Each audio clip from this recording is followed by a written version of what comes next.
Desa di Kabupaten Lombok Tengah, Nusa Tenggara Barat mengalami kekeringan. Warga pun terpaksa menunggu bantuan dari Badan Penanggulangan Bencana Daerah atau membeli dari pengepul.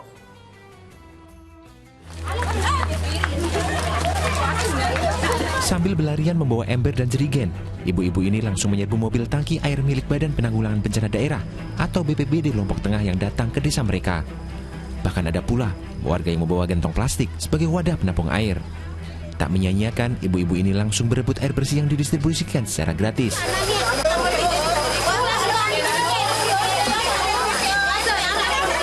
Selain mengandalkan air bersih gratis, ada pula warga yang terpaksa membeli air bersih dari pengepul untuk mencukupi kebutuhan air bersih. Krisis air dirasakan warga sejak musim kemarau melanda 2 bulan terakhir. BPBD Lombok Tengah mencatat ada 84 desa di 8 kecamatan mengalami kekeringan. Yang terdampak di Kabupaten Lombok Tengah ini, menurut data kami, dari hasil survei kami turun, bahwa kurang lebih 84 desa dari 8 kecamatan. Kita kan 12 kecamatan nih.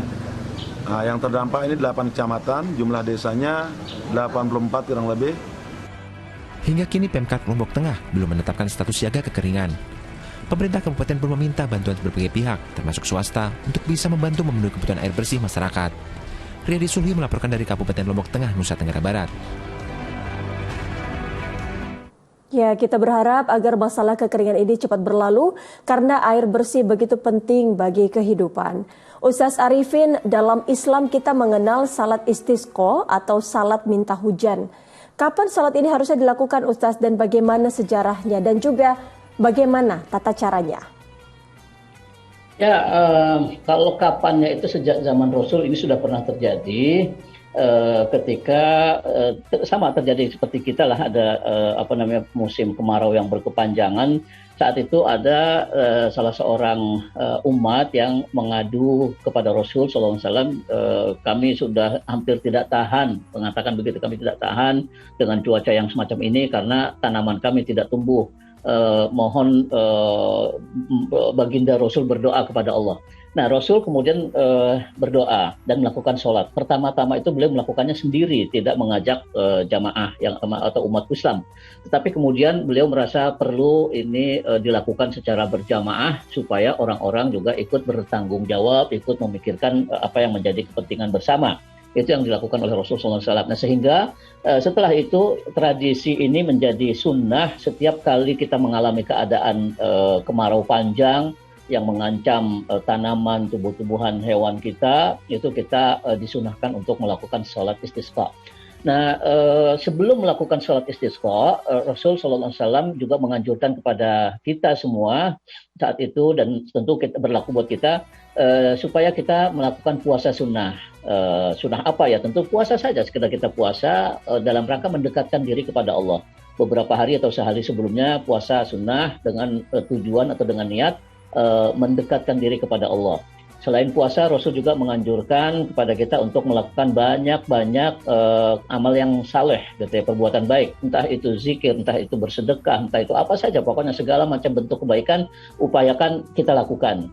Nah, yang ketiga, Rasul juga mengingatkan jangan ada yang melakukan maksiat. Ini sebelum kita melakukan sholat istisqa ya. Jadi yang mungkin pernah punya kebiasaan mencuri, punya kebiasaan melakukan maksiat walaupun kecil, coba tolong berhenti dulu sampai pada menjelang kita sholat istisqa. Mengapa?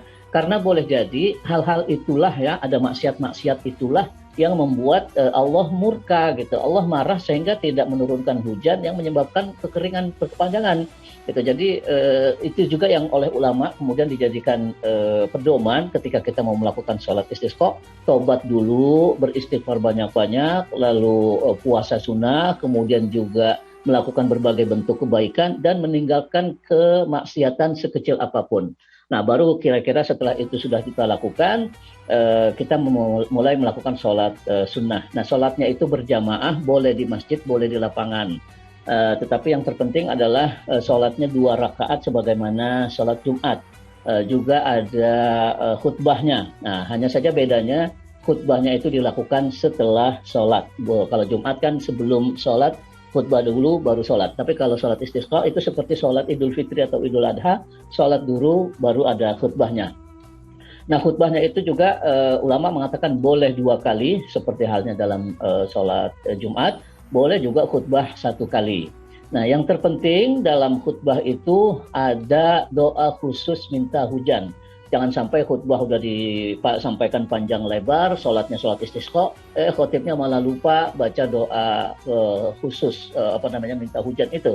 Antara lain bunyinya Allahumma aghithna ghaisan mughisan hani'an dan seterusnya. Itu ada beberapa versi yang artinya, ya Allah, kami memohon kepada kamu untuk engkau menurunkan hujan yang membasahi bumi, yang membantu menyuburkan tanah kami lagi.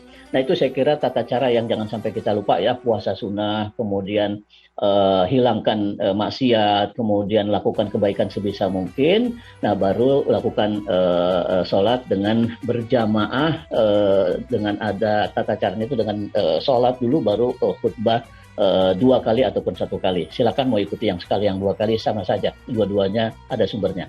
Saya kira gitu ya, Kak Utri.